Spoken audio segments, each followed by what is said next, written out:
بقرہ عید والی عید کی نماز پڑھنے کا مکمل پریکٹیکل طریقہ سیکھ لیں۔ ہم نے امام کے پیچھے عید کی نماز کیسے پڑھنی ہوتی ہے، کیا کیا پڑھنا ہوتا ہے، مکمل توجہ کے ساتھ سن لیں اور ثواب کی نیت سے اس کو دوسروں کے ساتھ شیئر بھی کر دیجیے گا۔ سب سے پہلے آپ نے دل میں نیت کرنی ہے، ارادہ کرنا ہے، اور نیت صرف آپ اس طرح کر لیں تو بھی کافی ہے کہ اللہ کی رضا کے لیے امام کے پیچھے عید کی نماز پڑھنے لگا ہوں، یہ دل میں ارادہ کر لیں، نیت آپ کی بالکل ٹھیک ہے۔ اس کے بعد امام اللہ اکبر کہے گا، آپ نے بھی اللہ اکبر کہہ کے نماز شروع کرنی ہے اور ہاتھ باندھ لینے۔ پھر آپ نے پڑھنی ہے سبحانک اللہ، جیسے نماز میں پڑھتے ہیں باقی نمازوں میں۔ سبحانک اللہ پڑھ لی، اس کے بعد آپ نے خاموش ہو جانا ہے۔ امام کہے گا اللہ اکبر، آپ نے بھی کہنا ہے اللہ اکبر اور ہاتھ ایسے چھوڑ دینے۔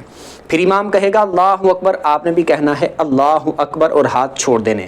پھر امام کہے گا اللہ اکبر تو آپ نے کہنا ہے اللہ اکبر اور پھر آپ نے ہاتھ باندھ لینے۔ اس کے بعد آپ نے کچھ نہیں پڑھنا، چپ رہنا ہے، خاموش رہنا ہے۔ امام اونچی آواز سے سورہ فاتحہ پڑھے گا، آپ نے توجہ کے ساتھ سننا ہے۔ اس کے بعد امام سورت پڑھے گا اونچی آواز میں، آپ نے کچھ نہیں پڑھنا، آپ نے خاموش رہنا ہے، توجہ کے ساتھ سننا ہے۔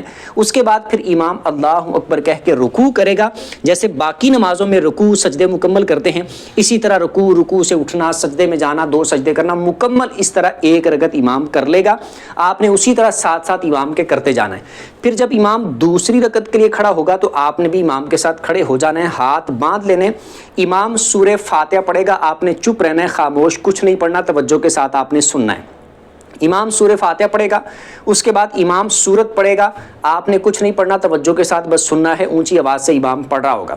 اس کے بعد جب امام سورہ فاتحہ اور سورت کمپلیٹ کر لے گا، اس کے بعد امام نے کہنا ہے اللہ اکبر، تو آپ نے ہاتھوں کو چھوڑ کے یوں اٹھانا ہے اور کہنا ہے اللہ اکبر۔ پھر امام کہے گا، پھر آپ نے کہنا ہے اللہ اکبر، ہاتھوں کو چھوڑ دینا ہے۔ پھر امام کہے گا، پھر آپ نے کہنا ہے اللہ اکبر اور ہاتھوں کو چھوڑ دینا ہے۔ اس کے بعد پھر امام رکوع میں جائے گا اللہ اکبر کہتے ہوئے، آپ نے بھی اللہ اکبر کہتے ہوئے رکوع میں چلے جانا ہے۔ پھر سیم یہ دوسری رکعت کے رکوع سجدے سارا کچھ سیم اسی طرح۔ اس کے بعد امام نے التحیات پہ بیٹھ جانا ہے، التحیات پڑھ کے آپ نے بھی پڑھنی ہے، امام بھی پڑھے گا، درود پڑھنا ہے، پھر دعا پڑھنی ہے اور سلام پھر کے آپ نے امام کے ساتھ ہی نماز کو کمپلیٹ کر لینا ہے۔